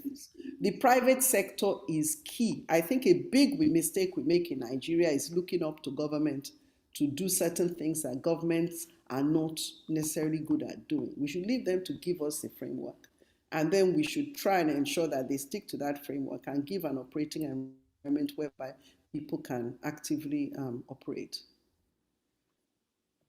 So we understand that the age of mono producers is over. Look at Shell in Nigeria. Shell is divesting from the onshore. It doesn't want to be there with people. At the same time, look, it's trying to do more in the renewable area. It has All On. It has a new Shell subsidiary that has come that is going to be working in that area. So you can see strategic shifts occurring if you look at Shell or other companies. So we have to think in terms of having an energy industry, recognizing petroleum first and foremost as an energy source and a means of diversification and the development that we need, and less as a primary revenue earner for the country. I believe that the PIA recognizes that Nigeria can no longer be a petrocentric country with petrocentric policies driven by the need for revenues, and therefore provides for domestic obligations that should strengthen the domestic environment. It's the strength of the Act, of the Petroleum Industry Act. Nigerian entrepreneurs need to build on that, and the lawyers that advise them and are with them need to key in to this. So this is a great time for the innovative entrepreneur who's interested in activity in Nigeria's domestic energy industry. So in a nutshell, the Industry Act, the Petroleum Industry Act, represents a workable new beginning. But as at now, implementation remains key. If I were advising any client, I'd tell them wait. Because at the end of the day, you are dealing with industries that, you're dealing with entities that technically don't exist right now. We have to implement. That really is my final message for this presentation.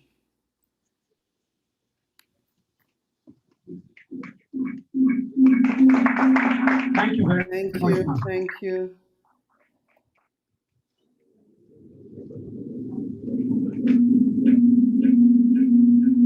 So I don't know if there are any comments or questions, or I don't know how.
Hello, ma. Yeah, hi. Hello? Can you Yes, hear me? hello. I can hear you. Oh, I hear you. I hear you.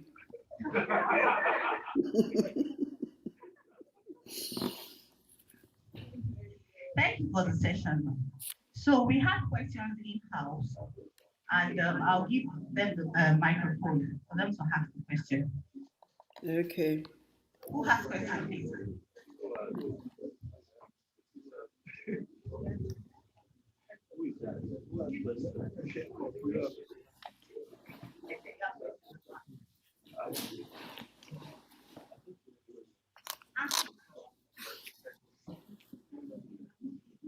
No questions. So no questions. That's fine. No comments. No questions in-house. So, Oh, so that's nice. thank you so much for your presentation, ma'am. I really appreciate it a lot. It was informative and educational. Thank you so much, ma'am. Thank you. Thank you, ma'am. Okay. So,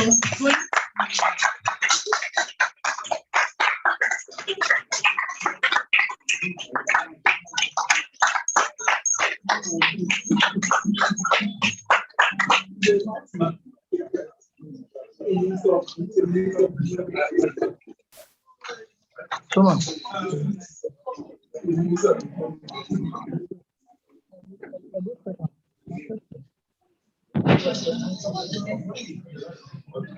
please, we are going to lunch, please. Let's go for lunch. Lunch is downstairs. Thank you. After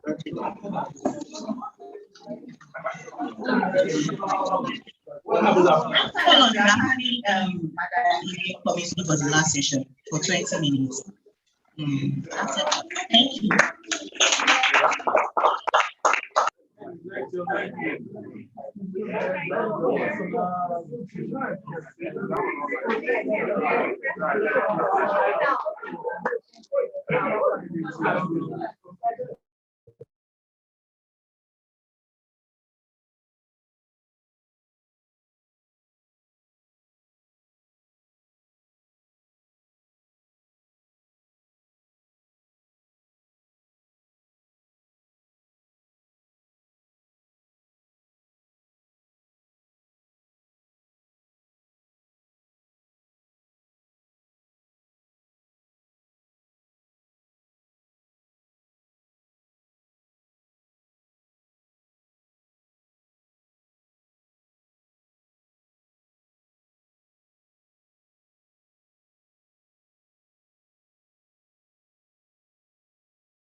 participated in the international gas market and ignored the domestic market because obviously they had investment framework. There were preferable contract terms, and then they had regulatory certainty, like what we had in Nigeria. And what happened was there was unrealistically low prices for the domestic market. I mean, nobody will want to invest in a market where the price does not cover their cost and where there's no sight of return on their investment. And then, so what we now have under the PIA, which has already been spoken about, and we'll just run through, is the PIA now stipulates the terms of what is now known as the domestic gas delivery obligations based on the domestic gas demand requirements.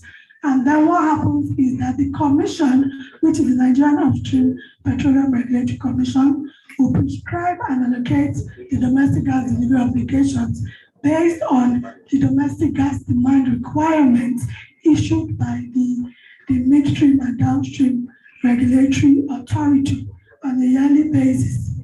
Now, of course, there have been arguments, and there will still be arguments as to how this will work in terms of, in a practical sense, because you have two institutions coming together. One is basically stipulating the requirements for domestic gas, and the other is supposed to allocate and prescribe what the delivery obligations will be. Now, how that will pan out in practice is yet to be seen. I'll just move to the next slide because most of this has been touched on. And then the penalty for non-compliance with your DGDO is $3.50 per million scope of gas not delivered, except where you have a gas sale and purchase agreement on a willing buyer, willing seller basis, which absolves you of this penalty. Now, there are other exceptions for you to be exempted from your domestic gas delivery obligations if there is a force majeure, if the purchaser is unable to accept the gas volumes, where there are challenges with transportation outside the control of the company, and then where the purchaser fails to pay for the gas taken. Now, what is anticipated by the PIA is that once the authority, because at some point the authority will have to determine that the market has attained full market status, that there is now full competition, and at that point, the Commission will discontinue the imposition of domestic gas delivery obligations and allow parties trade on a willing buyer, willing seller basis determined by market forces. Prior to that time, the gas aggregator, the domestic gas aggregator, still has a role to play in managing the relationship between transacting parties where applicable, because there are instances where parties within the PIA can transact on a willing buyer, willing seller basis outside the purview of the domestic gas aggregator. Now, the impact of the pricing framework of the PIA on the power sector. What were we expecting before the PIA? We were expecting the regulated downstream sector through a market-based pricing regime to boost investment in the gas to power value chain. In reality, the pricing framework is still regulated in the PIA as the base price for power and other strategic sectors is determined by the authority. So there is still some form of regulation of the pricing. And then I know Bite mentioned it about how the conditions for transition to free market are not based on what was anticipated in the national gas policy. So we can see that the market is sort of distorted. On the one end, you say you want parties to transact freely based on market forces, and at the other end, you have the regulator still wielding the stick. Now, under Section 1675, for the power sector is not stated as is captured here. I know some months ago, I think it was in July, the minister put forward a message about how the price for power will be reduced from $2.50 to $2.18. But of course, this would this will be overtaken by the PIA because the authority will now be the institution determining prices for power.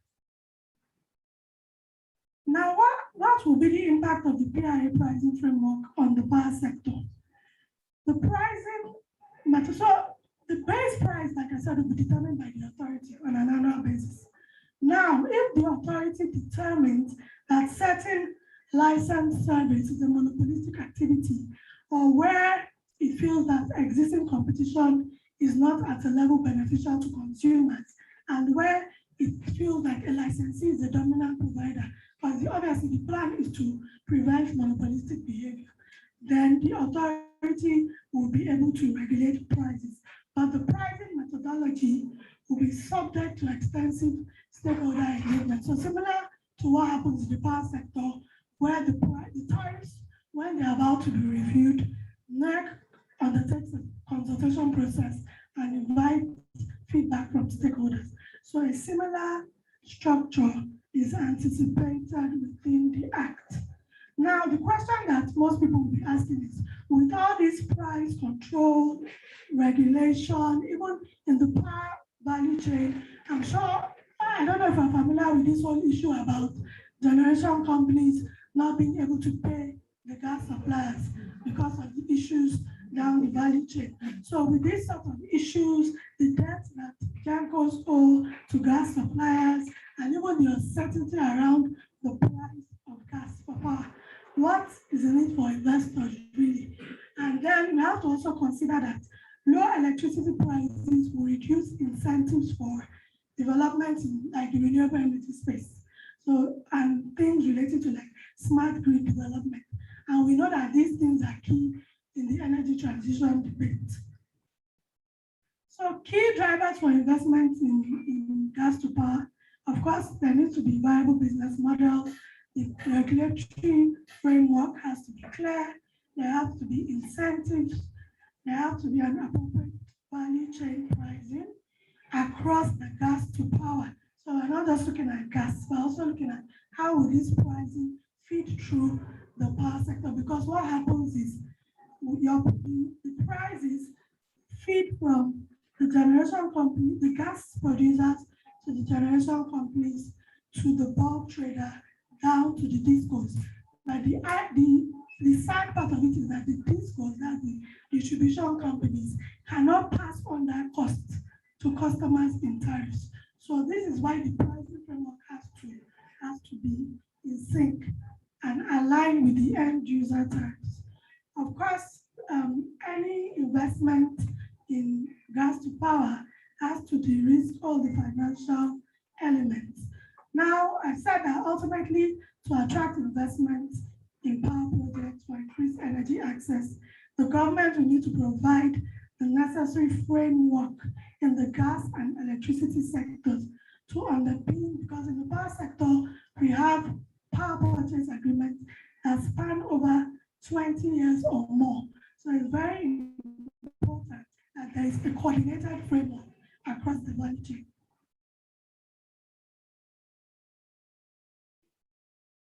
So what is the future outlook? Is there an end in sight for the challenges affecting the grid-based gas to power value chain? And we say grid-based because we have off-grid. We have people who are not connected to the grid, but there are developers who are investing in off-grid infrastructure.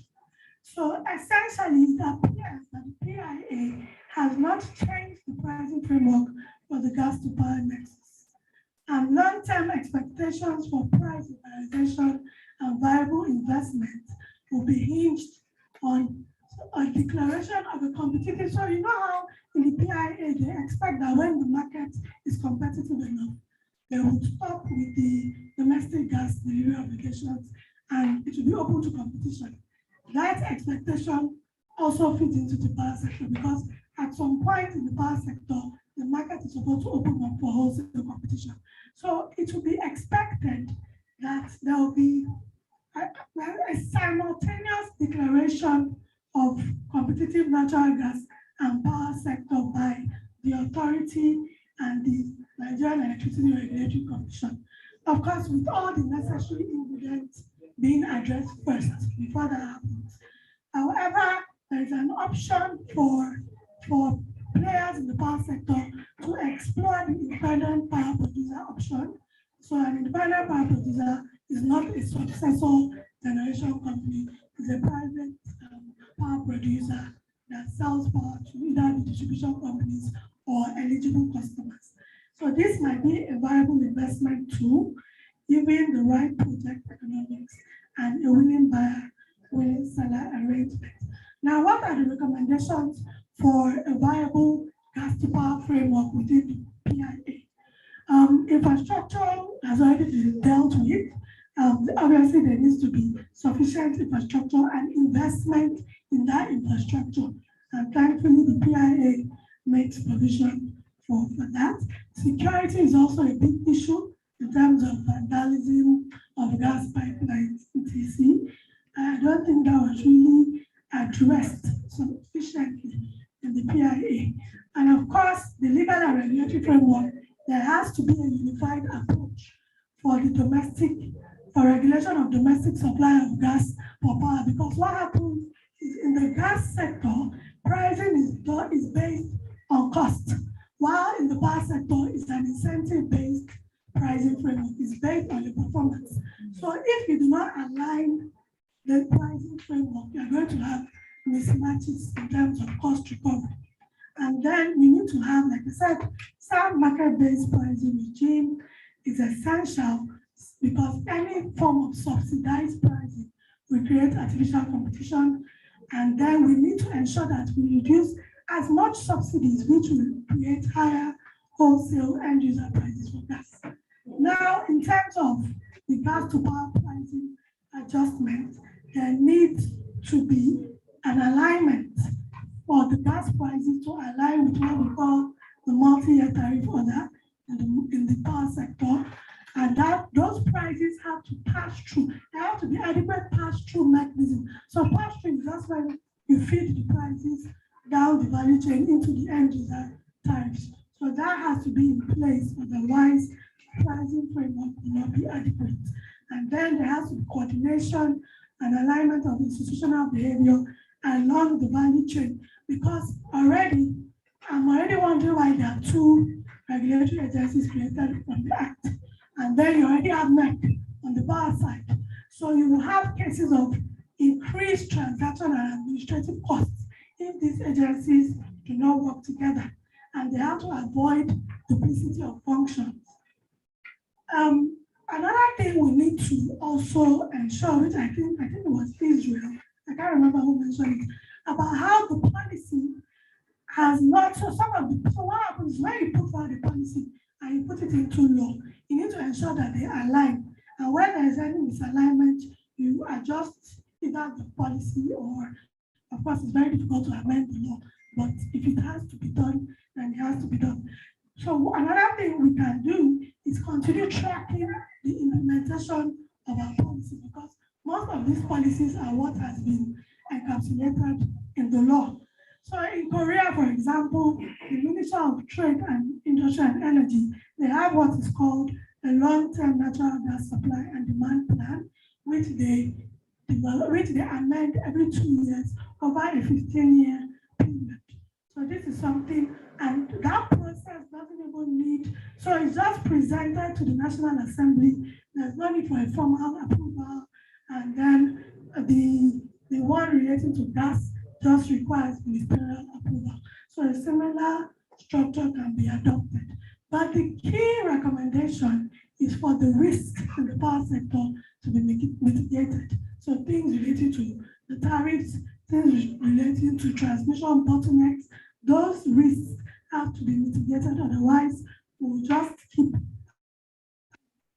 of gas for a sector that requires that gas but is unable to take it because of its commercial viability not being existent. I think I had just one more slide, just concluding and saying that it's essential that we align the pricing framework in the gas value chain with the power value chain as well to prevent deterring investment in both sectors. So if there is no alignment and the prices do not feed through, you would have a case of stranded assets and costs that cannot be taken up. And I think that was that's all.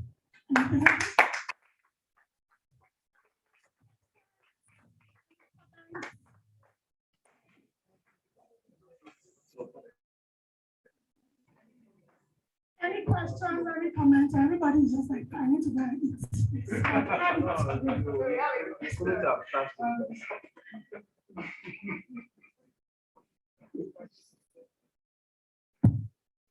That was a beautiful delivery. I must commend you on that. My question is towards the National Gas Expansion Program. How does that fit into the PIA?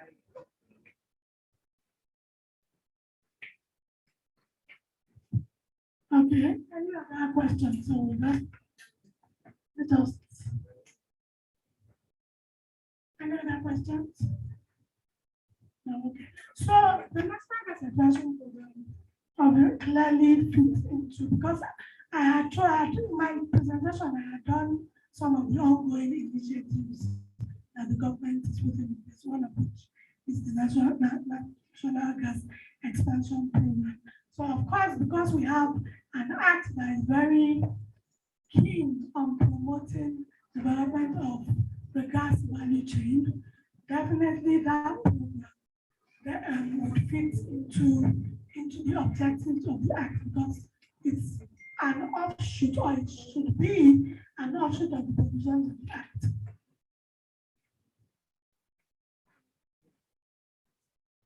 Any other questions, comments? Okay, thank you all very much. I'm going to be delivering the vote of thanks. Thank you for your patience with the technical issues. Thank you for your patience with all the speakers, the facilitators. We hope that tomorrow will be better. Please come in tomorrow, because I'm sure the organizers will have a makeup gift. You know, like makeup gas. I'm sure they will have a makeup gift for everybody. So please don't be discouraged. Let's come in and support one another. Thank you all for those staying here. I wish you a good evening. And for those going far and wide, have a safe journey home. Thank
you.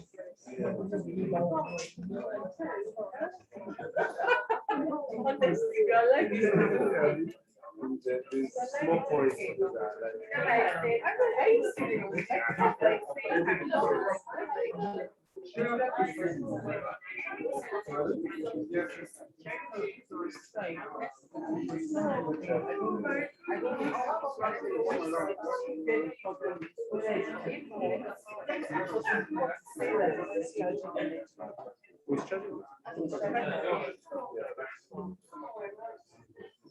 How very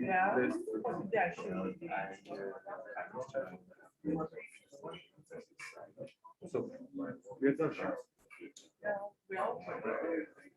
Focus.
Sorry. I know it's fine.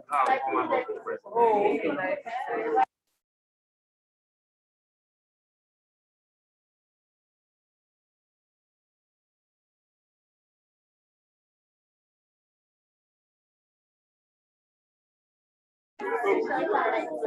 Yeah, of course, better height. Yeah, that's like what they said. I'm trying to do tutorials. What they said. Okay. Yeah, yeah. So for now, I'm not even sure what to do.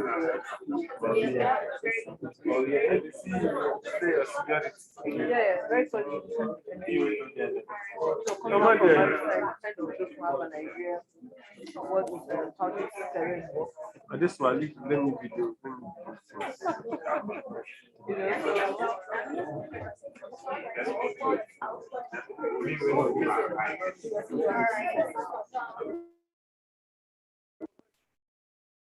Yes.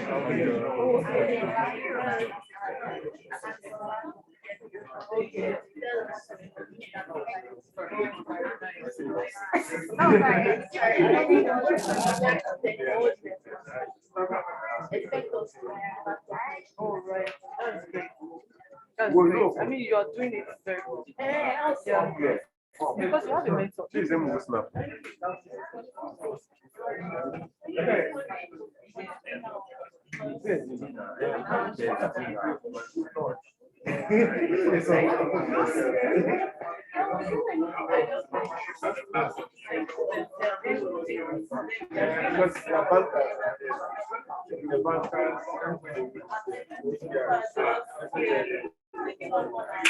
Hello guys, I thought you guys were home. Lunch is downstairs at the restaurant.